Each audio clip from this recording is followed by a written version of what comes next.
Hai pendengar semua, selamat datang dan mendengarkan audiobook dari Audiotune. Kita lanjutkan novel karya K.L. Nurmala yang berjudul Tuan Muda yang Terhina. Dengan pengisi suara Restika. Dan inilah episode yang ke-46, Rencana Natasha. Selamat mendengarkan. Kabar perihal Arjuna yang dipertemukan dengan Leon sampai di telinga Badar dan para menantu Abdullah yang lain.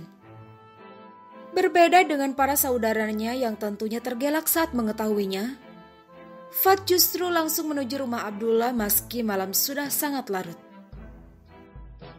Terlihat jelas rasa cemas dari raut wajahnya. Fat tidak habis pikir. Bagaimana bisa Abdullah melakukan hal itu pada putra mendiang Zaid? Tiba di kediaman Abdullah, Fat sengaja tidak masuk melalui pintu utama. Ia menggunakan pintu bagi para pekerja untuk langsung menuju halaman belakang. Ada pintu yang biasa digunakan sebagai jalan masuk ke ruang bawah tanah oleh 3 pria berkulit hitam tersebut. "Buka!" seru Fat sambil memukul-mukul pintu besi. Seketika ruangan Leon menggema. Satu dari pria hitam itu membuka kunci. Tanpa menunggu lama, Fat langsung berlari ke ruangan tempat Leon berada. "Di mana dia?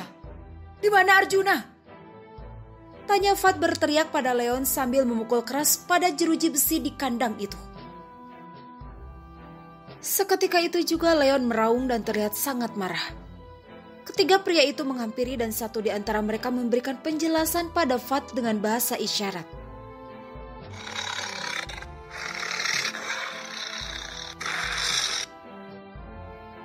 "Kau yakin? Apa kau melihatnya sendiri?" Satu tamparan dilayangkan Fat pada pria yang memberitahunya perihal Arjuna yang kembali ke kamarnya. "Kau tidak sedang berbohong kan?" tanyanya dengan nada tinggi. Ketiga pria itu kompak menggelengkan kepala. Fat menoleh pada Leon yang menatap tajam sambil mengeram.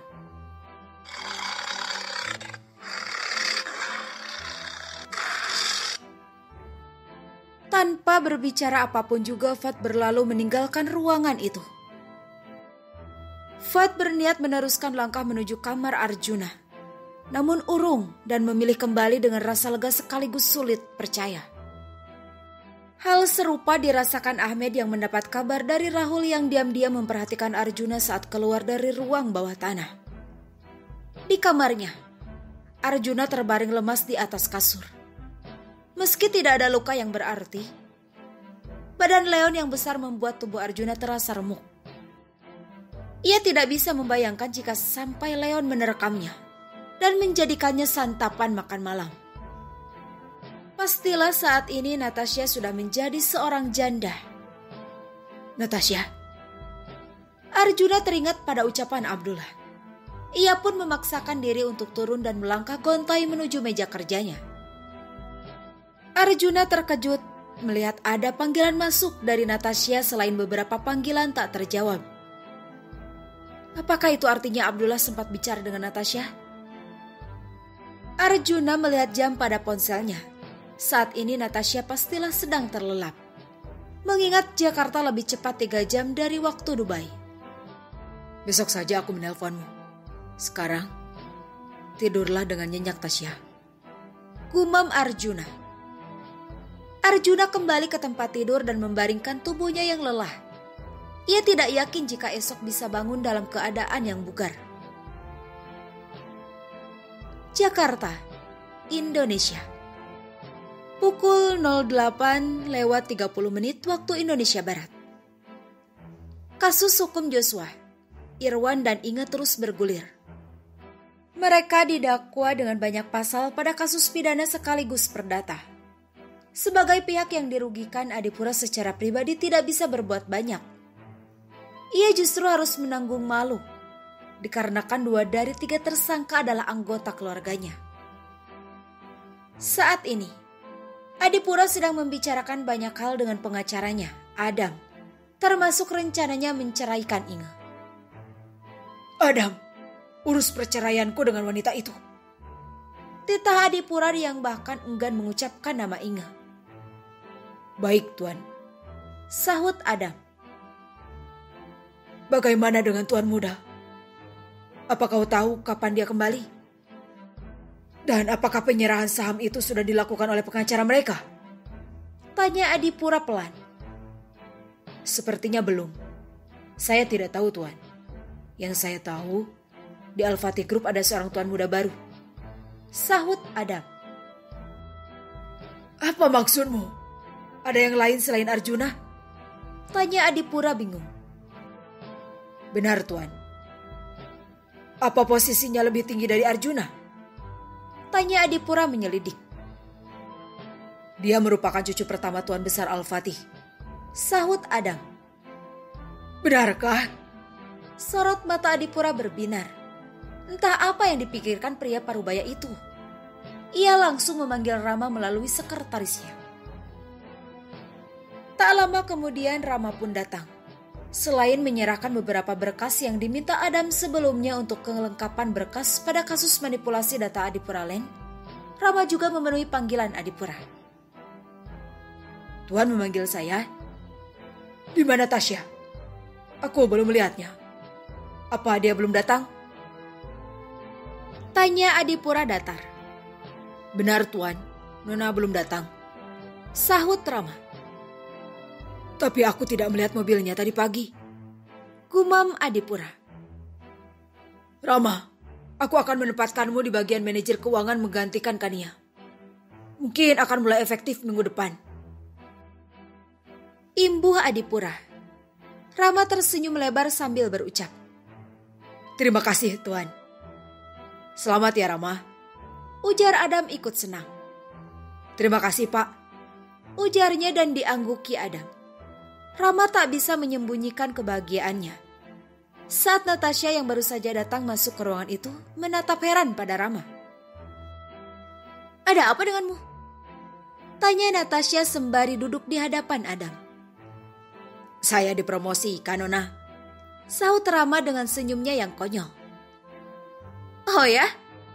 Apa dia akan menempati posisi manajer keuangan? Tanya Natasha sambil menoleh pada Adipura.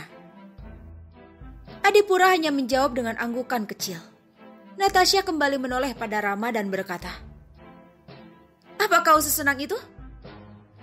Tentu saja, Nona. Selama berada dalam divisi yang sama dengan Anda, saya akan bekerja dengan senang hati. Sahut Rama. Pembohong. Kau senang karena naik posisi, bukan karena bekerja denganku. Delik Natasha. Sejujurnya istri Arjuna itu merasa senang. Menurutnya Rama pantas di posisi itu. Hanya saja Natasha tidak bisa memperlihatkan perasaannya dengan benar. Sepanjang hari, Natasha terlihat sangat sibuk dengan pekerjaannya. Sementara itu, Adipura berinisiatif menemui tuan muda yang baru di kantor Al-Fatih Group. Secara tidak sengaja Adipura berpapasan dengan Sani di lobi kantor Al-Fatih Group. Sani menatap heran, sedangkan Adipura berlalu dengan cueknya. Adipura berjalan menuju lift bersama asisten Ahmed. Tuan Adipura ada di sini. Apa dia akan menemui Tuan Walid? Gumam Sani. Sani merasakan ada yang berbeda dengan suasana kantor sejak Walid datang.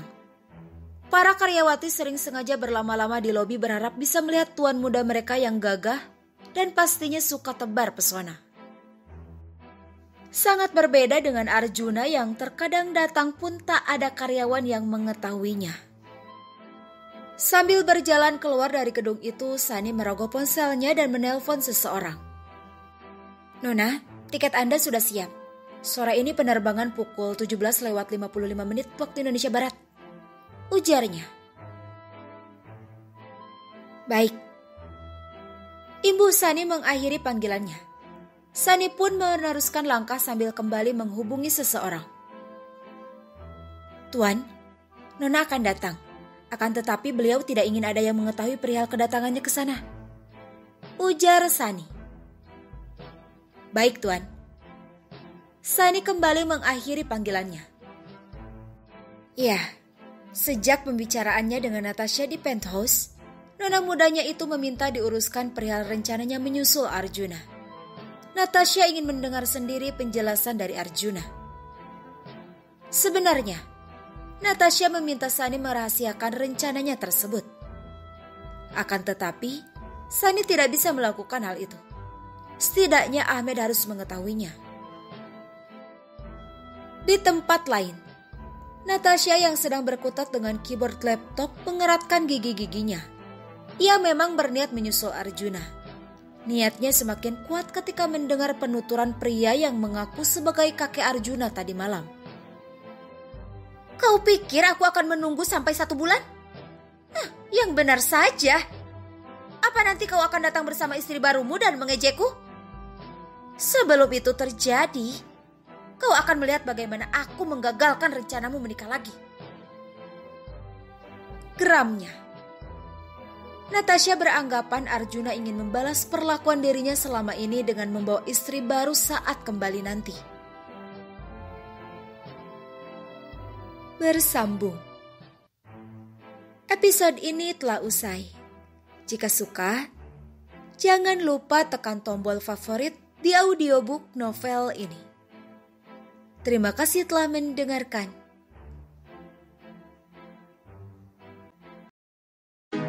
Kalau kamu mau dengar audiobook lebih banyak dan gratis, segera download Audiotune.